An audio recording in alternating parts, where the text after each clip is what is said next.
This background removal tool actually works. The best thing, it's free. Hey, it's Ozzy here from thecallmehost.com, where I talk about the tools that I'm using to generate income online as a solopreneur.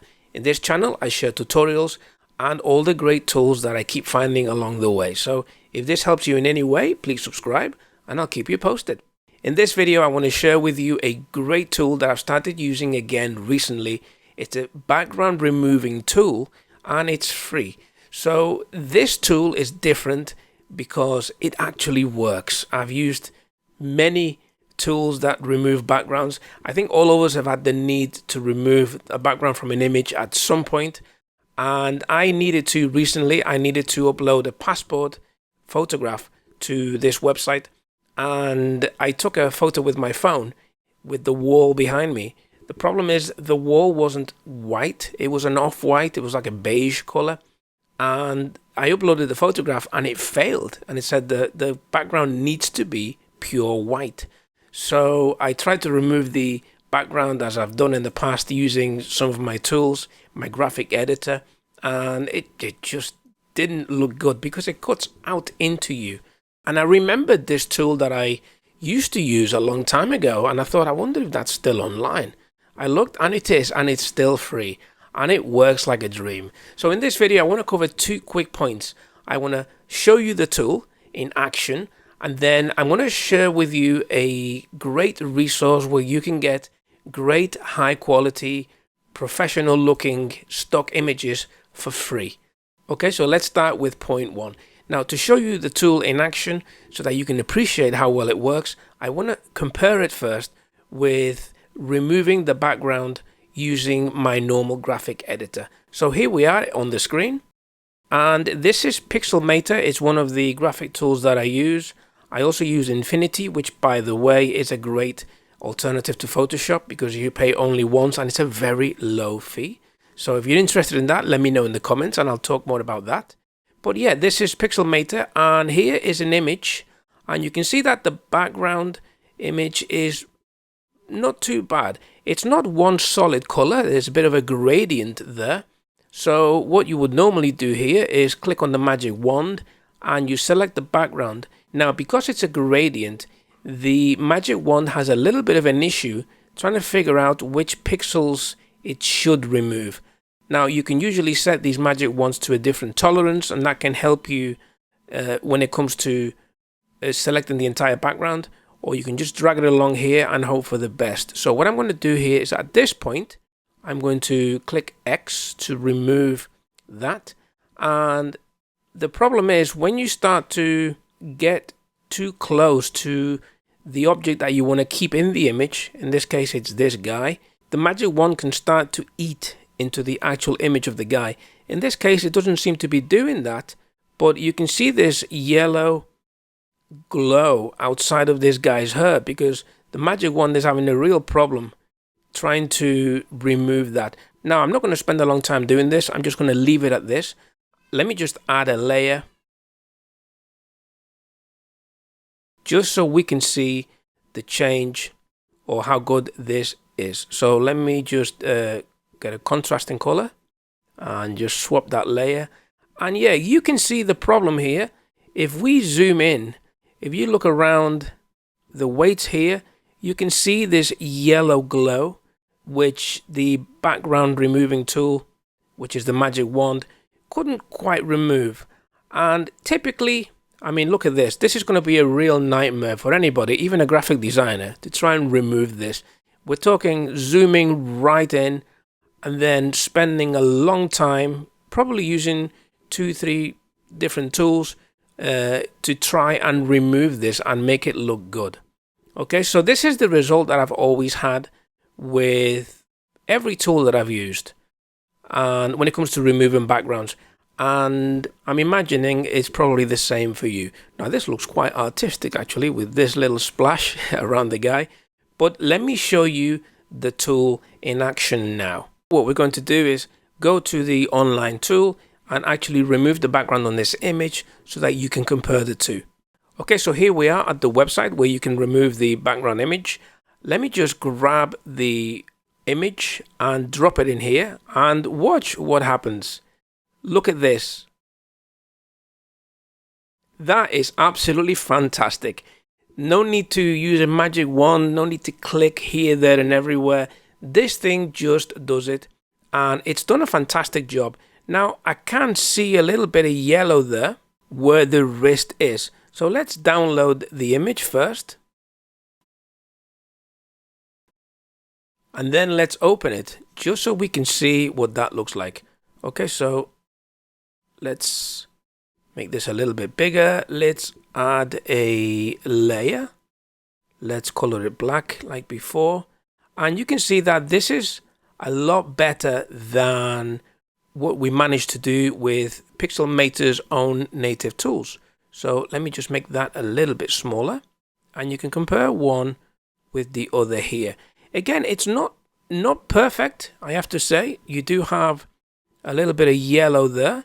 But for the amount of work that we actually had to do, which was just to drop the image in, I think this is fantastic. Now let's make things a little bit more challenging. Look at this second image. Now this, you can see, is going to be a real problem in almost any graphic editor, if not all, to try and remove the background from this. If I choose the wand here, you can see if I select different areas here in the sky, you can see that it's just one big gradient.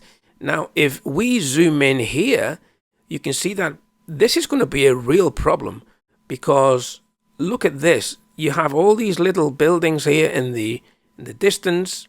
Okay, so that's going to be a real problem to remove the background on this. I'm not even going to attempt to do this in Pixelmator or any other graphic tool. I'm just going to upload this image straight to the background remover tool and let's see what it can do. So here we are again. Let's find that image of the building. I'm just going to drop this in here, and you have to appreciate the speed at which this thing works. Okay, so here we go. Look at that. That is pretty impressive. Let's download this. Okay. Now there is one thing I want to point out, and that is that I'm downloading these images at 612 by 408, and that is what they call the preview image, which is smaller than what I'm actually uploading. Now this size is actually perfect for a blog post. You don't need a massive image for that, yes? So you could actually work with this for free. Now you can, if you want to, download the full size image, but there is a cost to that. So the tool is free to use, but there is a cost if you want to download the high resolution images. I mean, these guys have to make money somehow. But look, let's click on pricing and look at this, 18 pence per image. You can buy what they call credits, 40 credits, 200 credits, and so on. So if you're doing a lot of work with high resolution images and you need to take all those backgrounds off, then it's well worth just buying these credits. Now, in part 2, in a moment, I'm going to show you where you can get really good quality stock photography. In fact, let me show you. This is exactly what I got these images. You can see the guy here and you can see the city here. Now, when I used to create websites for clients many moons ago, I'd have subscriptions with iStock.com and 123RF. I still have those subscriptions, but usually on a website build, I would invest and buy some images. And yeah, you know, it was just a cost of creating that website. So when you consider that you can pay up to $35 and sometimes more for a high resolution image in one of those stock websites, when you consider that and think about this, you can get images here, really good images for free, and then remove the backgrounds here if you need to, and you know, spend a little bit of money, as little as 20 pence per image, then you know, I think this solution wins every single time. So let's go back to the image of the building where I took the background off. Let's download that. And let's actually try this in Pixelmator. In fact, let me just copy the image straight from the screen. Let's go to Pixelmator, open up a new canvas, paste the image. We have a white layer turned on at the moment in the background, so I'm going to turn that off. And look at that. That's just not bad at all. So let me open up a new layer and let's do a gradient here like this. Okay, let's do it this way. It's going to look a bit strange, but I just want to test this. And look at that.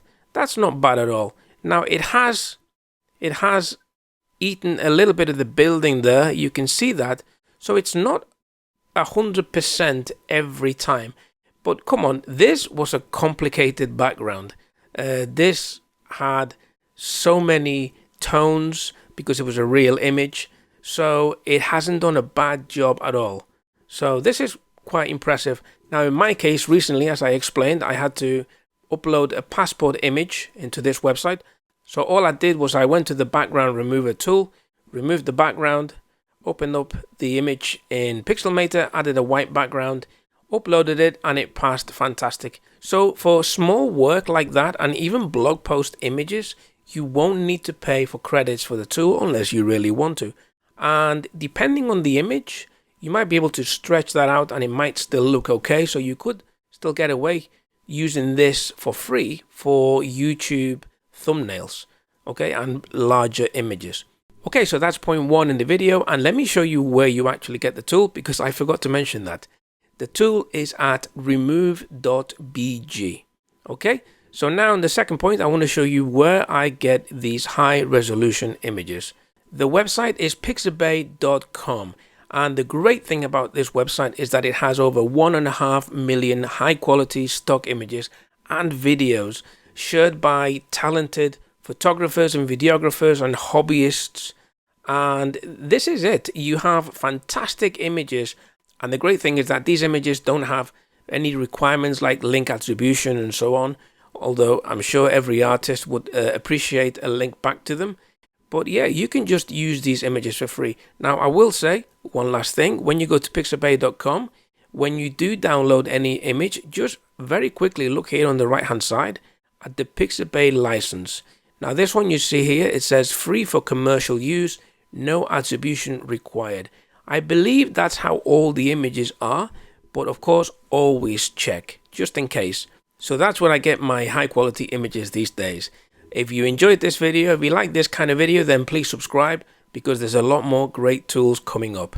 In the meantime, take it easy, and I shall see you in the next video.